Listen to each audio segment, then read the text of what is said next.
माँ कहाँ है बताइए ना पिताश्री, बताइए मुझे कहाँ है माँ। मैं कैलाश लौटूं और माँ मुझसे द्वार पर मिलने ना आए, ऐसा तो कभी हो ही नहीं सकता। माँ दिखाई क्यों नहीं दे रही है?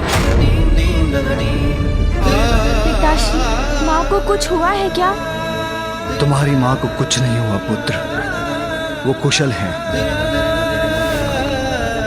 पिताश्री के मुख पर इतना दुख पूर्व में मैंने कभी नहीं देखा। कुछ तो अवश्य हुआ है। गणेश को ज्ञात होगा तो बहुत दुखी होगा, किंतु ये सत्य उससे छिपाया भी तो नहीं जा सकता। पुत्र, तुम्हारी माँ अब कैलाश में नहीं है। तुम्हारी माँ अब कैलाश में नहीं है। तुम्हारी माँ अब कैलाश में नहीं है।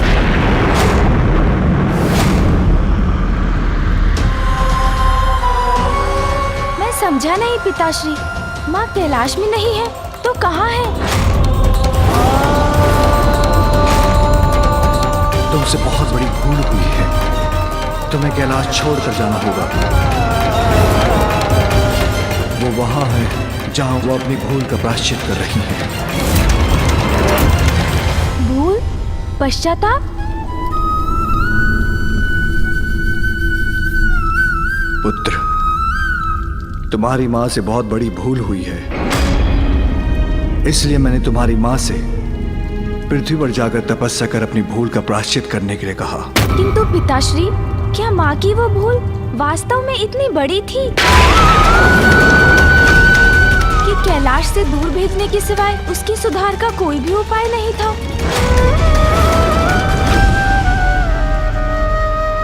गणेश, मैं तुम्हारी भावना समझ रहा हूं पुत्र। एक पुत्र की दृष्टि में उसके माता पिता से कोई भूल नहीं हो सकती। भूल तो हुई है आप दोनों से, किंतु माँ को दूर भेजने की भूल तो आपसे हुई है पिताश्री। पुत्र,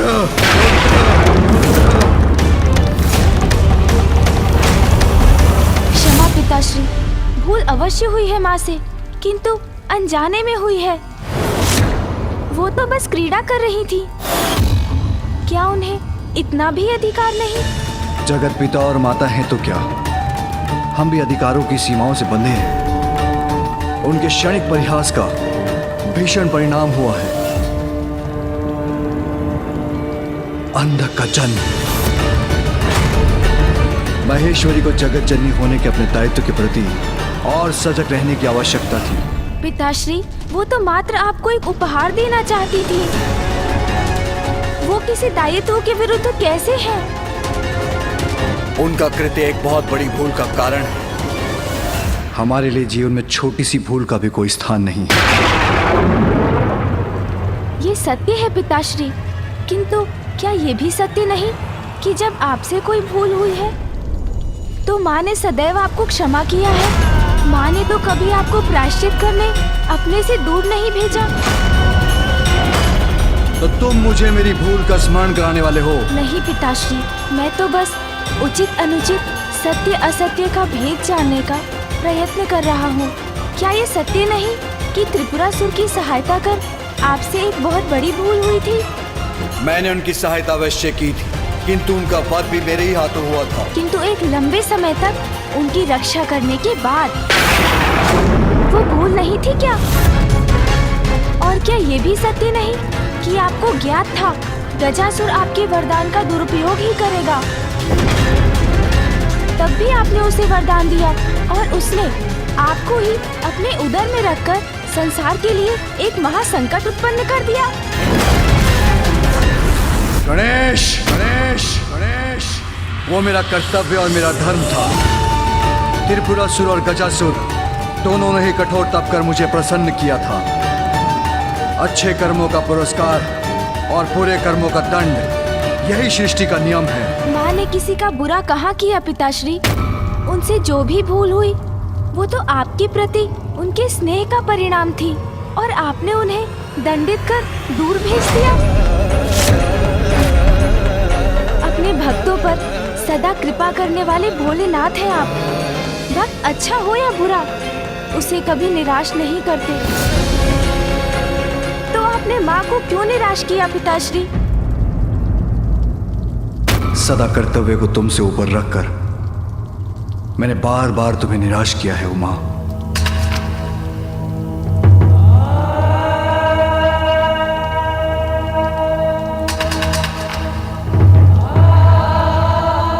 मुझे क्षमा करें पिताश्री, ये सब कहकर आपको दुख पहुंचाने का आशय नहीं था मेरा। कुछ भी अनुचित करने के बाद क्षमा मांगना बहुत सरल होता है गणेश, किंतु उससे भूल का परिणाम तो दूर नहीं होता। मैं तुम्हें यही समझाने का प्रयास कर रहा हूं। तुम्हारी मां से भूल हुई है तो उन्हें प्रायश्चित तो करना ही होगा। क्या उचित है और क्या अनुचित, ये तो व्यक्ति के दृष्टिकोण पर निर्भर करता है। सूर्य देव के उगने से जहाँ दिवस का प्रारंभ होता है, वहीं उनके तेज से रात्रि में जन्मे अनेकों कीट भी नष्ट होते हैं। इसलिए पिताश्री, यदि सूर्य देव का उगना कुछ जीवों के लिए उचित है तो कुछ के लिए अनुचित भी है। गणेश, गणेश, गणेश।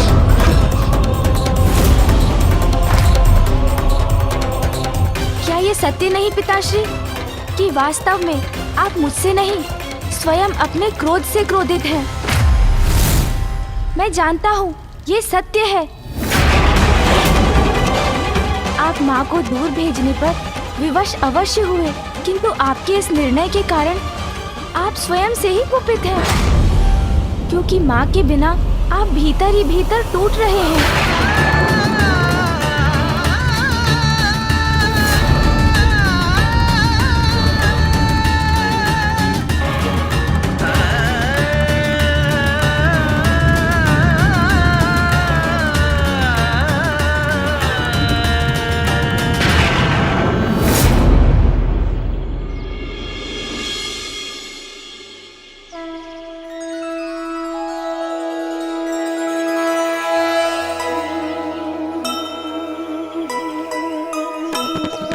नियति ने कैसा ये खेल है खेला,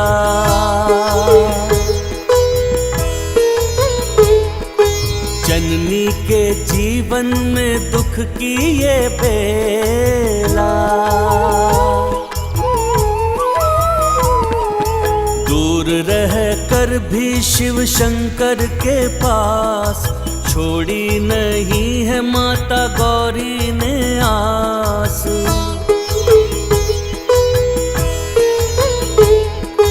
किंतु माता कर रही भोले का ध्यान, शिवलिंग को जल से कराया स्नान। धन्य है माता, धन्य है शंकर भोले, दोनों एक दूजे का प्रेम नहीं भूले।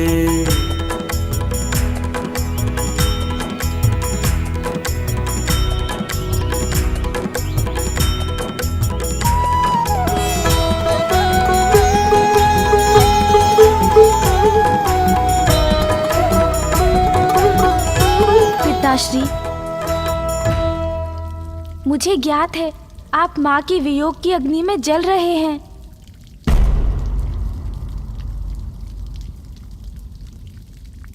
किंतु मैं विवश हूं पुत्र, मैं तुम्हारी मां के बिना नहीं रह सकता।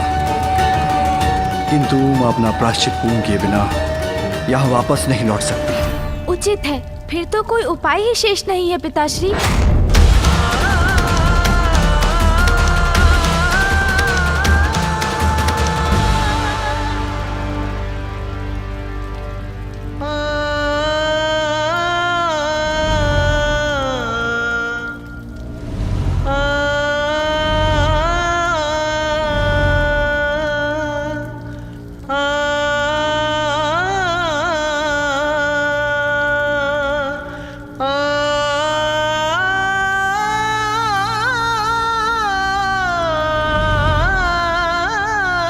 मूषक जी, मूषक जी, मूषक जी शीघ्र आइए।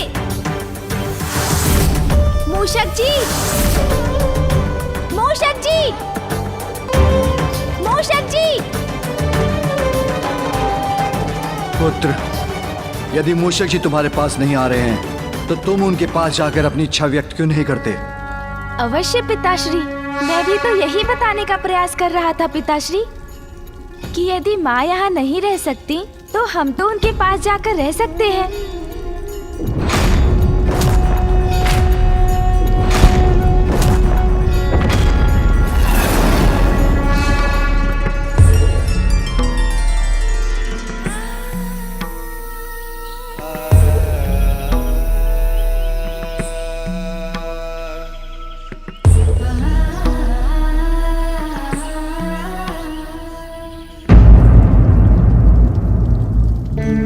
पिताश्री, संतान का संसार तो माता पिता के संयोग से पूर्ण होता है। आप दोनों का वियोग मेरे संसार को अधूरा कर देगा पिताश्री।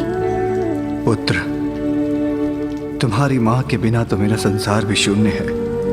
मेरा कैलाश तो वही है जहाँ उमा है, किंतु जो हुआ, क्या उसके बाद तुम्हारी माँ मुझे अपने साथ रहने की अनुमति देगी?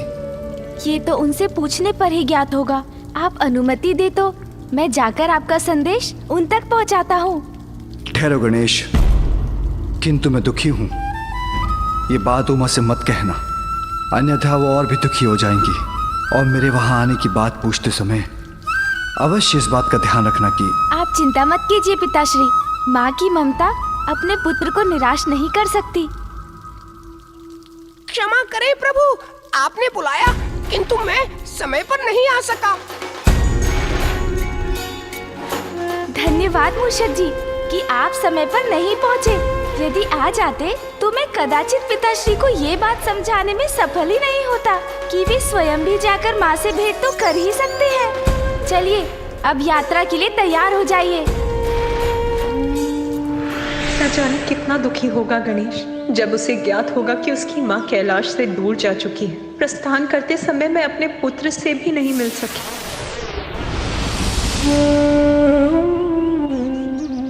भोजन का भी समय हो गया है।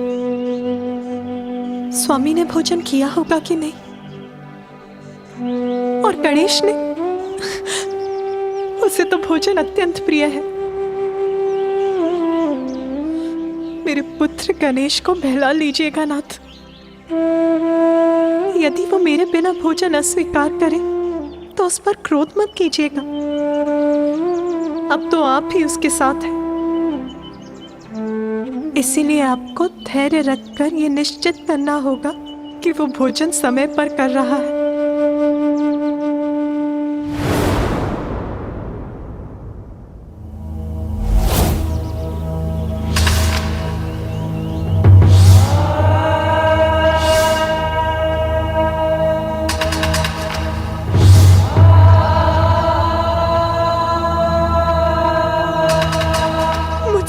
बड़ी भूल कैसे हो गई स्वामी?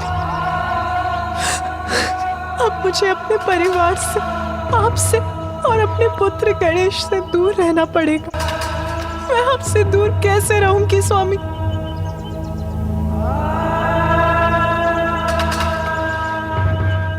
माँ, माँ, पुत्र, माँ, पुत्र। नहीं नहीं, ये मेरा भ्रम है। गणेश यहाँ कैसे आ सकता है? माँ, पुत्र गणेश का स्वर तो यही कहीं से आ रहा है।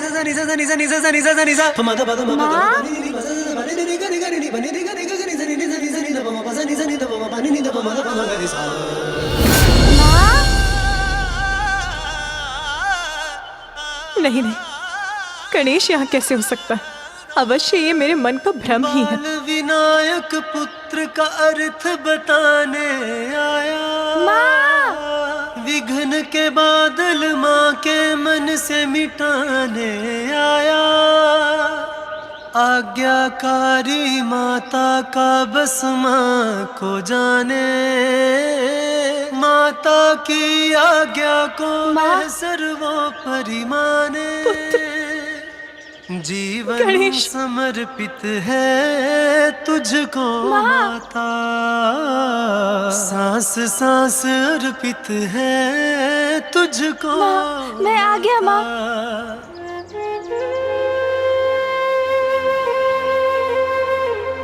मुझे क्षमा करना पुत्र। मुझे तुमसे भेंट करे बिना ही यहाँ आना पड़ा। माँ, किंतु अब तो मैं ही आ गया हूँ आपके पास। अब आपको चिंता करने की कोई आवश्यकता नहीं है। किंतु पुत्र, तुम यहाँ आए कैसे? तुम्हारे पिताश्री को ज्ञात है कि तुम यहाँ? माँ, मैं अकेले कहाँ आया हूँ? कौन आया है तुम्हारे साथ? माँ, पिताश्री का विचार कर प्रसन्न हो रही हैं, अर्थात वो उनको यहाँ आने से मना नहीं करेंगी। माँ, मेरे साथ नंदी जी, तोतला जी, श्रृंगी जी और कौन पुत्र? और अन्य गण भी आए हैं।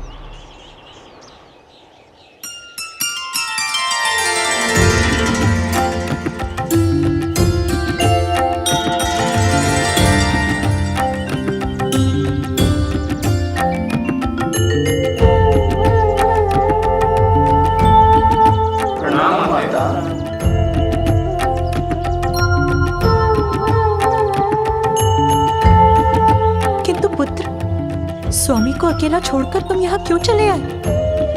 नंदी जी, माँ, आप यहाँ तब के लिए आई हैं। अकेले कैसे संभाल लेंगी सब कुछ? नंदी जी और अन्य गण आपकी कुटिया का निर्माण कर आपके निवास का प्रबंध कर देंगे। उचित है। आपको यहाँ के अपने प्रवास में कोई कष्ट ना हो, हम उसकी व्यवस्था करना चाहते हैं माँ। और इसीलिए आप यहाँ बैठ जाइए और हमें करने दीजिए हमारा कार्य। उचित है। चलिए नंदी जी, हम अपना कार्य शुरू करें।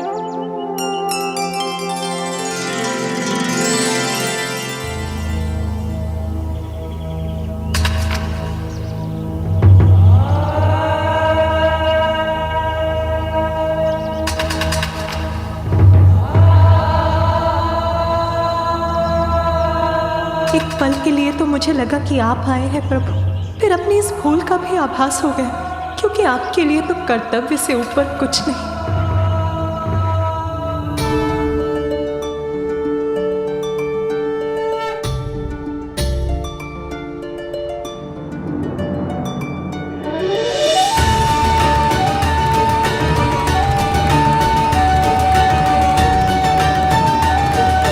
गणेश के वहां पहुंचते ही पार्वती को अब तक मेरा संदेशा मिल गया।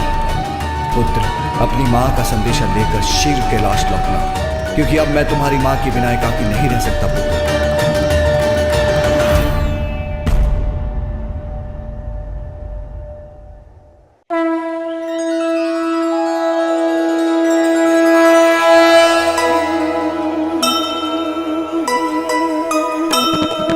माता का ध्यान रखे एक दंत देवा,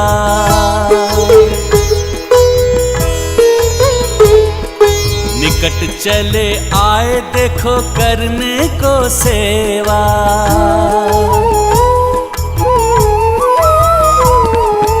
नंदी और गण के संग कुटिया बनाए, अनुराग आदर से उसको सजाए।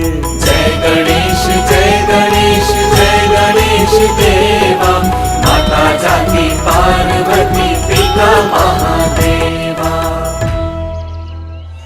माँ, देखिए,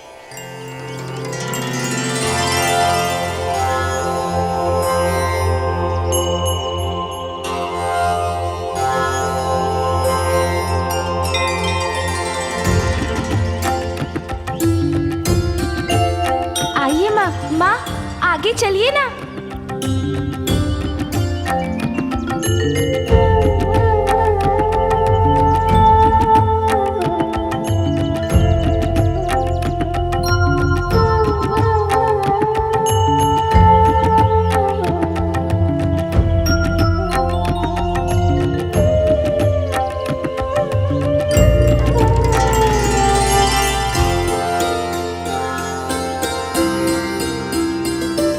अति सुंदर पुत्र गणेश, नंदी, तोतलागण, आप सभी ने तो अत्यंत सुंदर कुटिया का निर्माण किया है। आइए माँ।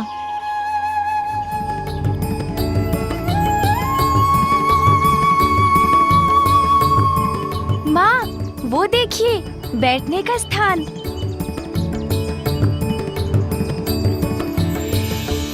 कैलाश में स्वामी के ध्यान स्थल के समान है ये।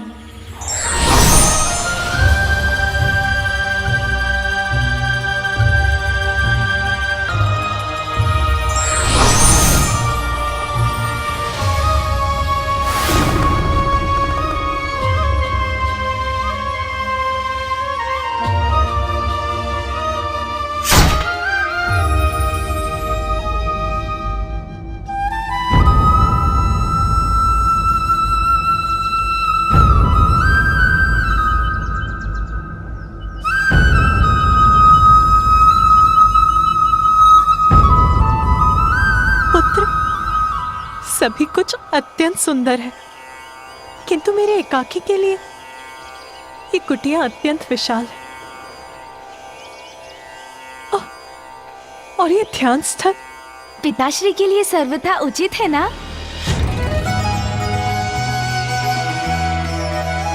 पिताश्री के लिए? हाँ माँ, मैं आपके लिए पिताश्री का संदेश लेकर आया हूँ। महादेव का संदेश? आपसे विलग तो वो भी नहीं रह सकते माँ।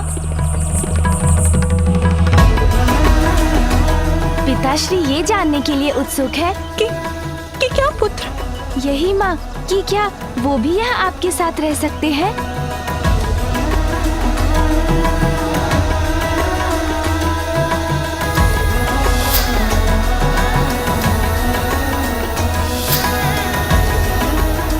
माँ बताइए ना, पिताश्री आ सकते हैं यहाँ?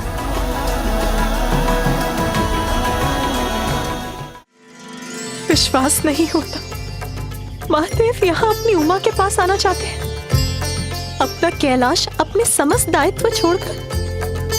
तुम सत्य कह रहे हो पुत्र? हाँ माँ, यही सत्य है।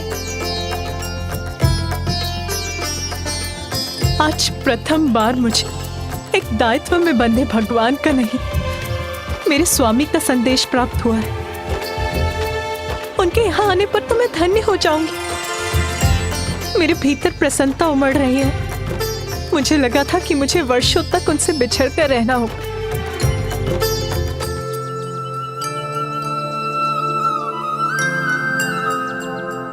किंतु पुत्र, महादेव के तो अनेकों दायित्व हैं। उनके भक्त, उनके कर्तव्य, उन सभी को छोड़कर वो यहाँ कैसे आ पाएंगे? हाँ माँ, पिताश्री अवश्य आएंगे।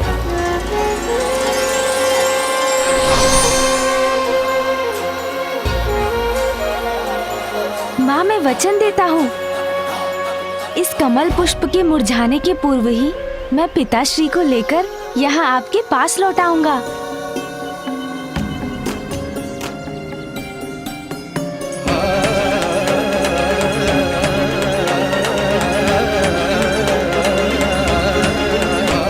ऐसा प्रथम बार हो रहा है जब उमा ने महादेव के लिए अपने कर्तव्यों को इतनी प्राथमिकता दी। उमा, मैं तुम्हारी प्रतीक्षा कर रहा, हाँ, ताकि मैं तुमसे आकर भेंट कर सकूं।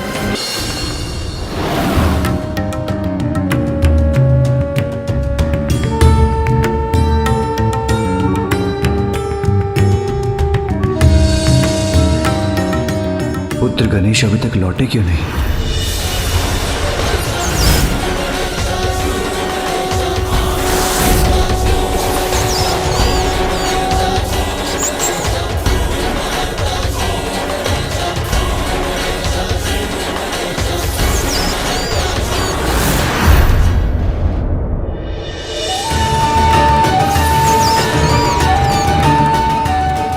गणेश के वाहन मूषक जी इतनी धीमी गति से क्यों चलते हैं? मुझे शीघ्र पार्वती का समाचार चाहिए।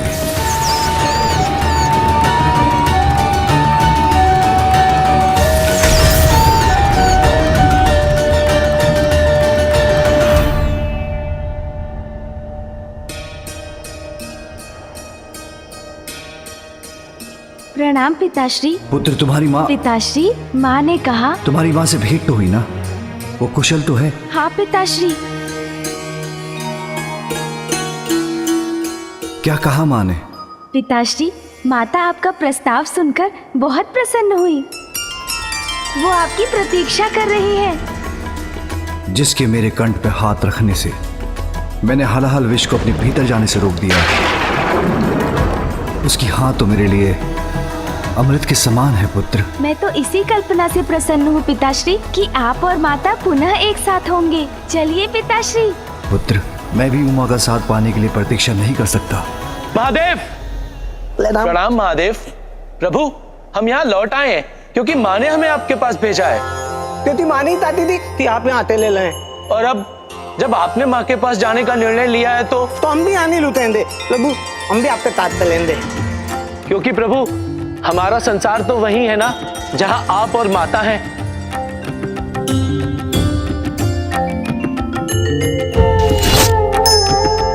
चलो पुत्र।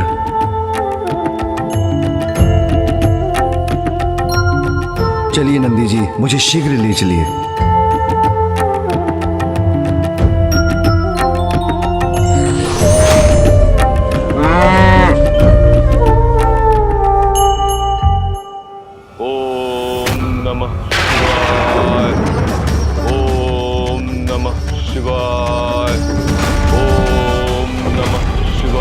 ये तो मेरे भक्त की पुकार है। नहीं, अभी उमा मेरी प्रतीक्षा कर रही है। मुझे सबसे पहले उसी के पास जाना होगा।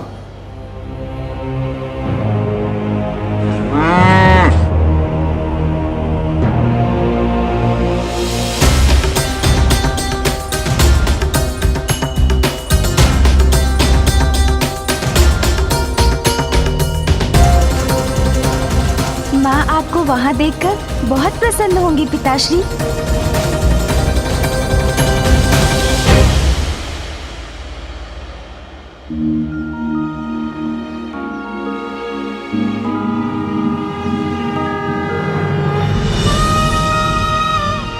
माँ, मैं वचन देता हूँ, इस कमल पुष्प के मुरझाने के पूर्व ही मैं पिताश्री को लेकर यहाँ आपके पास लौट आऊंगा।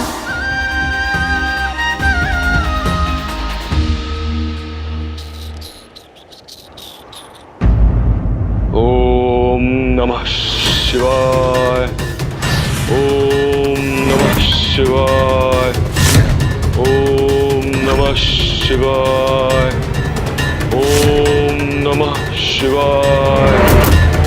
ओम नमः शिवाय।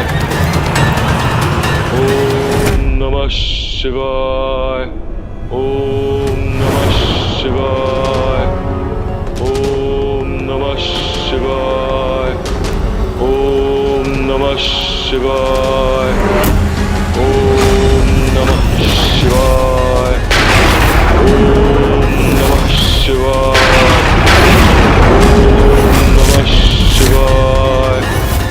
ओम नमः शिवाय।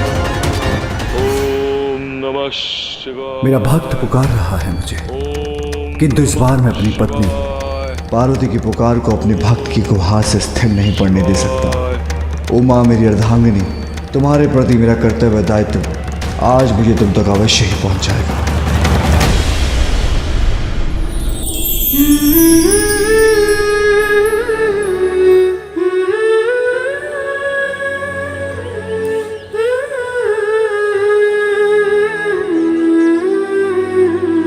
स्वामी अभी तक क्यों नहीं आए?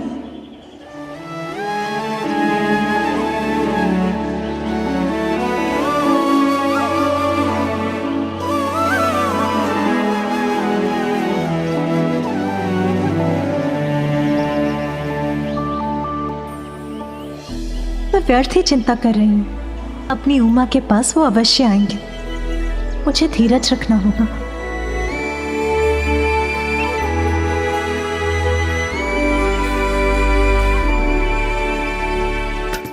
किंतु उनकी प्रतीक्षा में मैं तो ये भूल ही गई कि उनके स्वागत के लिए मुझे तैयार भी होना है।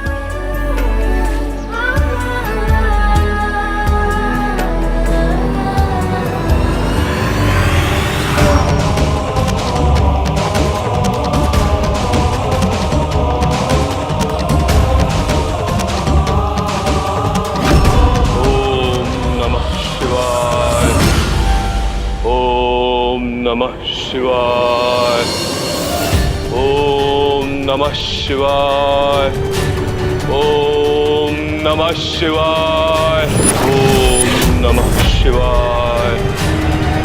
ओम नमः शिवाय। ओम नमः शिवाय। ओम नमः शिवाय। ओम नमः शिवाय। ओम नमः शिवाय।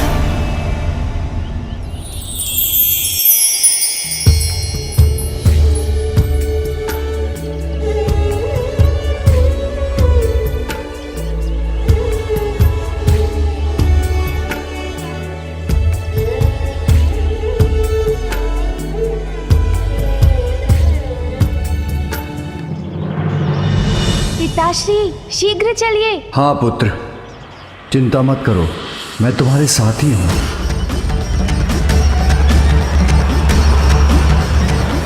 महादेव, क्या मेरे इतने वर्षों के तप के बाद भी आप प्रसन्न नहीं हुए?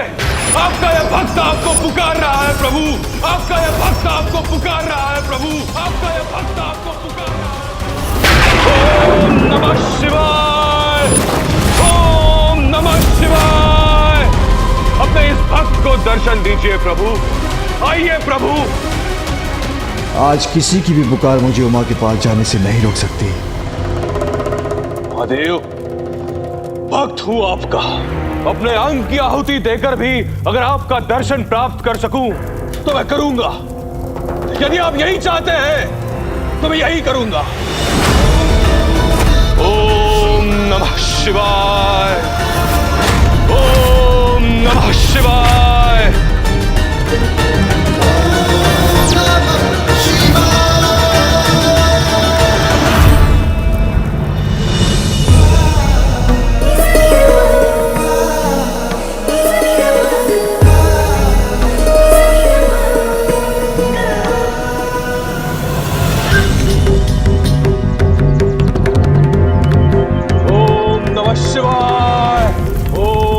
शिवाय। ओम नमः शिवाय। ओम नमः शिवाय। ओम नमः शिवाय। ओम नमः शिवाय।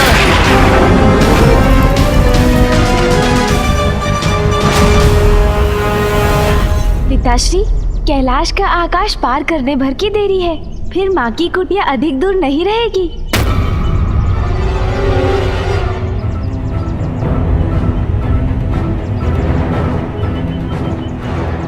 पिताश्री की गति धीमी क्यों पड़ रही है और उनका ध्यान भी कहाँ बटा हुआ है? पिताश्री, क्या हुआ? आप पूर्ण वेग से आगे क्यों नहीं बढ़ रहे हैं? शीघ्रता कीजिए ना। माँ वहाँ बड़ी अधीरता से आपकी प्रतीक्षा कर रही होंगी।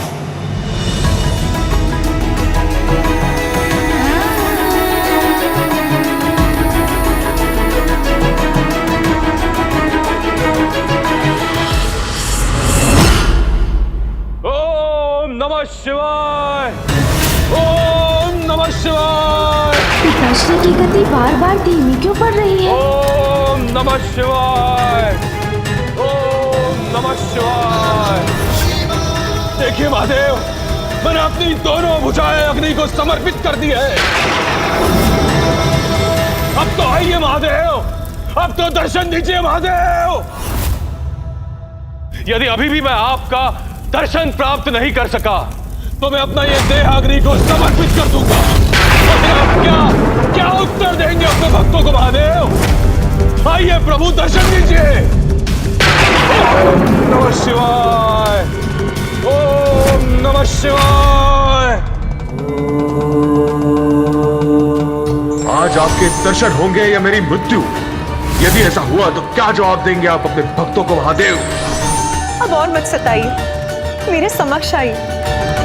कैसी दुविधा है ये?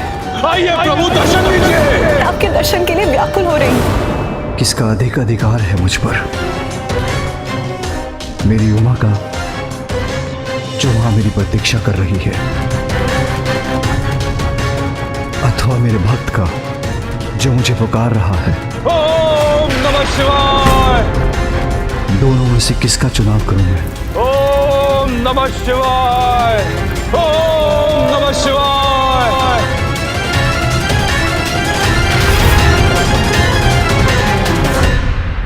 नंदी,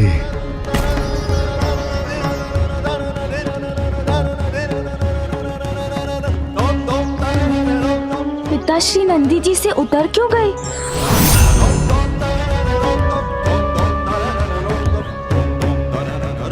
क्या हुआ पिताश्री? क्या आप कैलाश में कुछ भूल आए हैं? ऐसा है तो आप आगे बढ़िए। आप जो भी भूले हैं वो मैं ले आता हूँ। पिताश्री, अब सोच विचार का समय नहीं है। अति शीघ्र माँ के निकट पहुँचना ही होगा हमें। गणेश पुत्र। नहीं पिताश्री, कुछ मत कहिए, बस आप मेरे साथ चलिए। इस बार माँ को निराश मत कीजिए पिताश्री। उनके पास जाने में किसी भी कारण को बाधा मत बनने दीजिए। देखिए प्रभु, अपनी ही आहुति दे रहा है आपका ये भक्त आपके दर्शन पाने के लिए। क्या आप नहीं आएंगे दर्शन देने? महादेव, दर्शन दीजिए। ओम नमः शिवाय, ओम नमः शिवाय। प्रभु चलिए ना प्रभु। पुत्र, पति का दायित्व भगवान के दायित्व से बड़ा नहीं होता। इस समय मेरा धर्म मुझे मेरे भक्त के पास जाने के लिए विवश कर रहा है। पिताश्री, मैं आपका पुत्र हूँ और आपके भक्त से पूर्व मैं आपके पास आया था। किंतु यदि मैं अपने भक्त के पास नहीं गया तो वो अपने प्राण दे देगा पुत्र, जो कदापि मैं होने नहीं दूंगा। प्रभु दर्शन दीजिए, दर्शन दीजिए प्रभु। तुम्हारी माँ मेरी विवशता अवश्य समझेगी। उनसे कहना मैं संसार के प्रति अपना कर्तव्य निभाकर शीघ्र उनके पास लौटूंगा। मैंने माँ को वचन दिया था पिताश्री, कमल के पुष्प के मुरझाने के पूर्व मैं आपको उनके पास ले जाऊंगा। पुत्र, तुम नंदी और अन्य गणों को लेकर अपनी माँ के पास पहुंचो और विश्वास रखो, तुम्हारी माँ को दिए वचन मैं टूटने नहीं दूंगा। मैं वहां अवश्य पहुंचूंगा। जाओ पुत्र। जो आज्ञा पिताश्री। मैंने क्या सोचा था और क्या हो गया? अब मैं माँ से क्या कहूँगा? कैसे समझाऊंगा उन्हें? आपके लिए मेरे इस कठोर तप का कोई महत्व नहीं है महादेव। दर्शन दीजिए प्रभु। ओम नमः शिवाय, ओम नमः शिवाय, ओम नमः शिवाय, ओम नमः शिवाय। वत्सरंभ,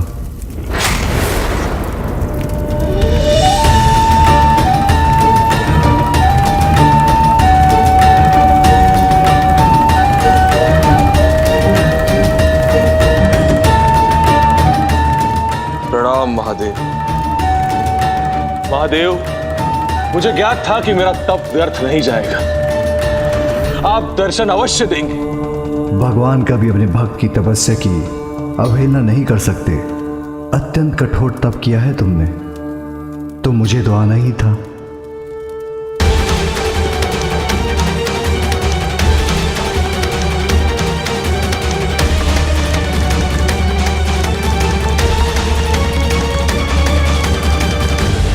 माँ। पुत्र गणेश, नंदी और कर्ण भी है। स्वामी। माँ।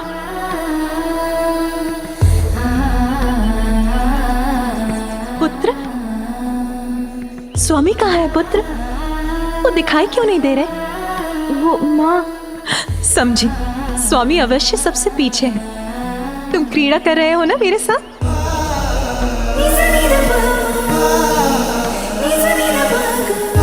स्वामी, स्वामी कहाँ हैं आप? अब और मत सताइए, मेरे समक्ष आइए। मैं आपके दर्शन के लिए व्याकुल हो रही हूँ। बहुत हुआ स्वामी, अब दर्शन दीजिए मुझे। माँ, मेरी बात सुनिए।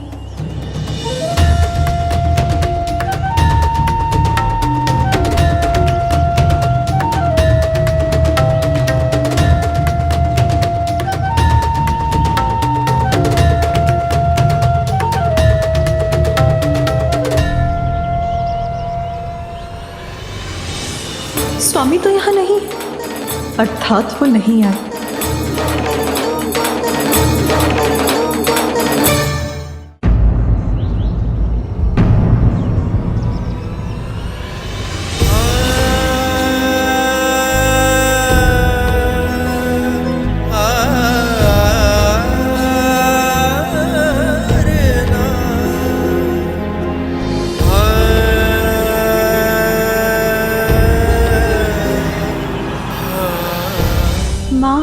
आप निराश मत होइए, उन्होंने वचन दिया है मुझे, वो शीघ्र अपना कर्तव्य निभाकर यहाँ आ जाएंगे।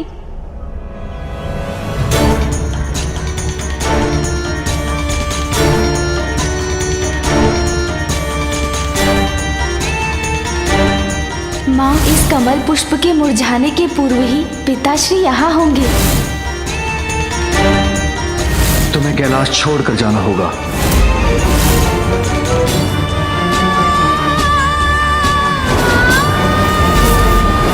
इस समय मेरा धर्म मुझे मेरे भक्त के पास जाने के लिए विवश कर रहा है।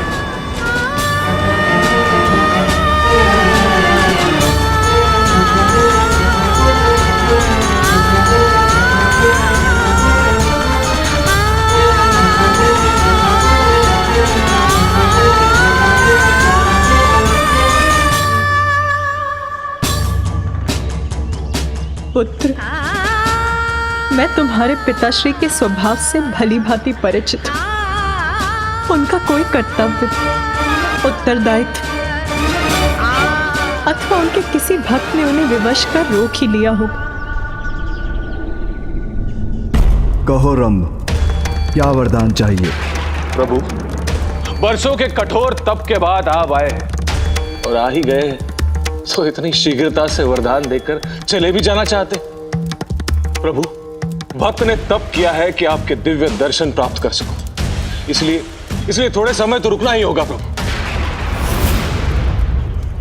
माँ आप चिंता मत कीजिए, मेरा विश्वास कीजिए, पिताश्री शीघ्र यहाँ पहुँचेंगे।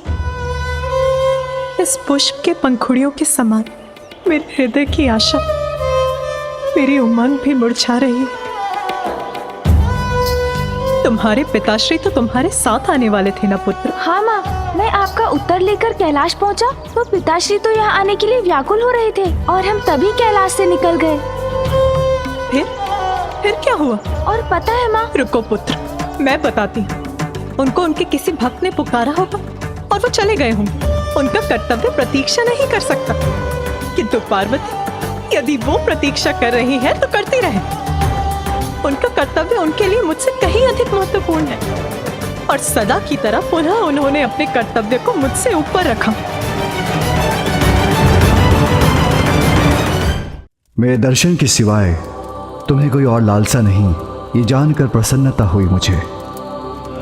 मेरे दर्शन प्राप्त हो गए तुम्हें, अब तुम्हें कोई वरदान नहीं चाहिए, तो मैं तुम्हें आशीर्वाद देता हूं। प्रभु, मात्र आपका आशीर्वाद ही नहीं, वरदान भी चाहिए मुझे। एक पुत्र चाहिए मुझे, एक पुत्र जो अमर होगा। मेरे वरदान के पश्चात जन्म रम का पुत्र ही असुरों का अधिपति बनेगा, जिसके राज्य में असुरों का ही नहीं वर्ण आसुरी प्रवृत्ति का भी विस्तार होगा। तुम्हारा पुत्र जो जन्म लेगा वो महिषासुर के नाम से जाना जाएगा। रम, कोई अन्य वरदान मांग लो, ये वरदान नहीं दिया जा सकता। जब तक आप मुझे वरदान नहीं देंगे, मैं आपको यहां से नहीं जाने दूंगा। प्रभु, मुझे याद है कि तुम अधीरता के साथ मेरे लौटने की प्रतीक्षा में हो, किंतु अब यह कठिन सा प्रतीत हो रहा है। उमा, अब बहुत हुआ। इस बार प्रतीक्षा नहीं करूंगी मैं। इस पुष्प के मुरझाने के पूर्व वो यहाँ नहीं आए तो मैं यहाँ से प्रस्थान करूंगी।